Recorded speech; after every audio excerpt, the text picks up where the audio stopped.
哦，这把是质量局啊，得做起来打了，好多高手都在这一桌。城邦呢是装备锻造器，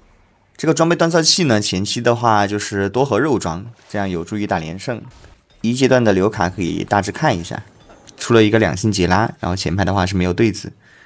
第一个海克斯的话，这个巨型泰坦肯定是拿不了的，这个要配合赏金使用，配合炼金使用。冒险举动的话，在这个比较看重血量的版本也是不太好选。有用之才的话和连败相关，那这个场面质量的话，我们还是有机会去冲一冲连胜的。对出来了一张2星位，然后装备的话，这里散剑是优先选能合成的最强战力。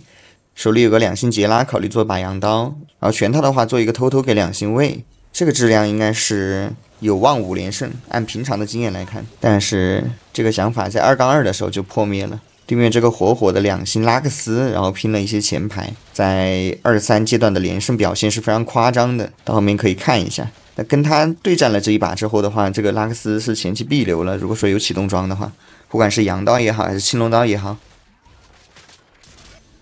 又输了一家，这里居然是2连败。那如果说这里是2连胜的话，肯定是选择拿一个能合成的装备，但是这里是输掉的话，那就拿贵的，拿攻速吧。手里有把羊刀，考虑往老鼠这边靠。虽然说老鼠是一套比较一般的阵容，但是我们嫖到了蒙多，嫖卡顺的话呢还是可以玩的。然后这里也是直接3试验品上去，看能不能把这个质量进一步提一下。能过3阶段的话，那2阶段的这个胜负关系烂掉也无所谓。反正这一把有战争财宝在补经济，那拆器也是勤用，保证每一波的战力是提到最满。野怪爆的这些散件的话，也是坚定了我们玩老鼠的想法。这里合装备的思路就是尽量的把装备做完。有考虑过双羊刀，但是这里还是选择合成了功能装红 buff。作为装备的话，他们在现在的战力是相当的，但是功能装的话，在后期是不可或缺的，尤其是在4-5阶段需要过掉那些前排大肉才能赢下对局的情况下，功能装的作用是越发显现。那说到功能装，我就想起了日炎，日炎在这个赛季是几乎是有就必做的装备，因为它的那个属性又加强回来了，现在是会增加最大生命值。OK， 第2轮海克斯3强赛是完全用不上。厄运保护的话，这里手里是没有散件能合成，除了有个水滴能做正义之外，正义的话也是在鼠鼠这套阵容里面优先级并不是特别的高。巨大伙伴的话提供的固定生命值和格斗家的百分比生命值有联动，所以也还不错，而且和试验品的格子也不是特别的冲突。选秀捡到一张没有人要的腰带位美滋滋。然后手里有5连胜，这张位是可以上去的，能开一个执法官和4格斗。格斗家的救赎的话是直接做，因为格斗家的话血量比较高嘛，然后救赎的话还是百分比回血，所以说也有这样一个搭配在。然后这波拉人口的话不是特别的伤经济，你在连胜的过程当中拉完人口剩30块的话，这个经济就能很快的补满。拉完人口遇到没有拉人口的火火，它第一个是延迟战力，这里刷了一个彩色的蓝盾，但是整体质量其实并不高，前排也基本上都是1星。我以为我能赢他，我有2把羊刀，但最后加时赛还是被他的这个光辉点死了，可见光辉这张卡的这个过渡强度之离谱。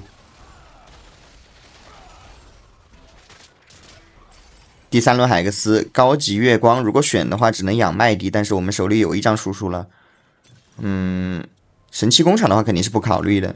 因为我们手里的装备也基本上是做的比较完美。那刷掉1-3之后再想我成 C 位了，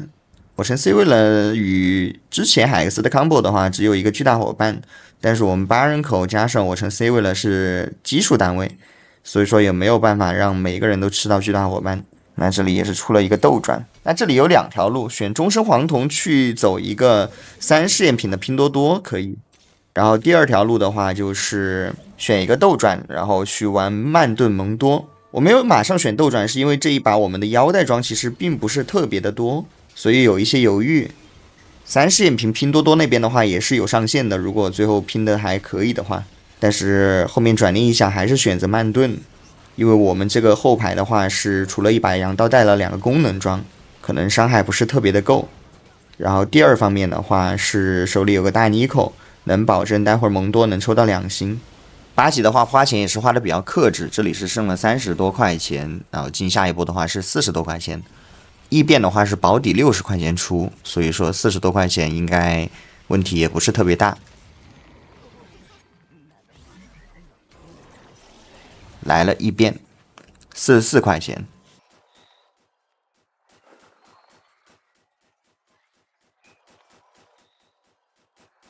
45开刷的刷到18，45减18，45减18，45减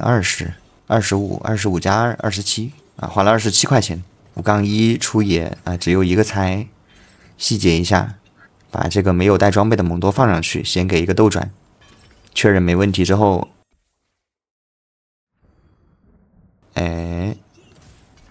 可惜留在上面的是板甲，这样的话其实蒙多基本上是没什么血量加持的，除了斗转。这个冰甲和板甲对于他的这个慢盾的伤害提升并没有特别的高。那我们2星蒙多是没有用掉利扣的，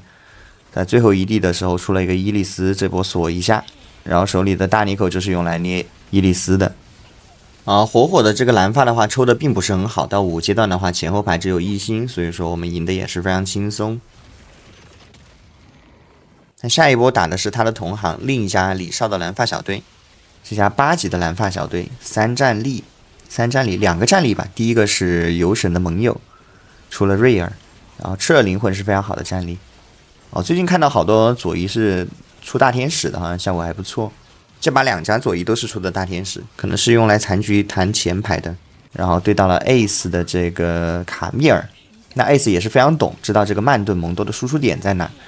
直接把卡米尔对到了蒙多脸上，把我蒙多解掉之后，基本上就是一个摧枯拉朽式的平推。那8个人也是入了我几个呀？入了我7个。要进一步往前走的话，卡米尔怼脸的问题就一定要解决。不光是这一波，我还输了他2波，一波输他的镜像，一波又输了他的本体，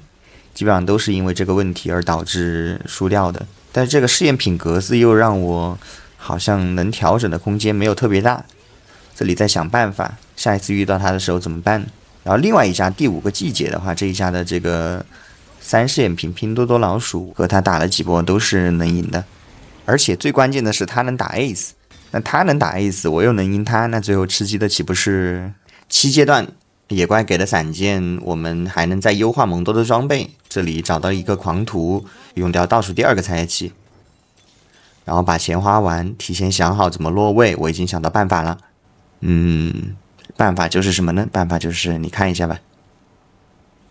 他在观察，他还没有发现我要干嘛。没错，我们让蒙多和努努来吃这2个试验品格子，然后把努努喂到他嘴里，蒙多就安全了。这老鼠的试验品格子可以不吃，就是老鼠有没有办法放到前排，能吃试验品格子的就只有这2个。当然这个杰斯还是最后的时间没有反应过来，要讲的东西太多了。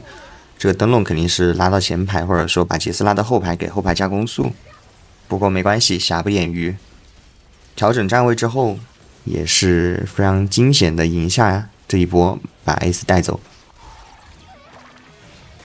来到决赛圈，因为我们3番5次的赢下过他，所以说对于决赛圈的对位我们就放松了警惕。谁知道人家把这个铁男拉到了我们右侧的脸上来，直接配合龙魂老鼠把我的老鼠给狙死了。那这样的话就赢不了他了，非常可惜啊！这个确实是对位经验不足，我自己用铁男用的很少，没有想到铁男还可以这样用，只能遗憾拿下第2。恭喜这位实力非常强劲的对手。OK， 这一期咪咪榨菜就到这里了，感谢各位的投币支持，我们下期再见。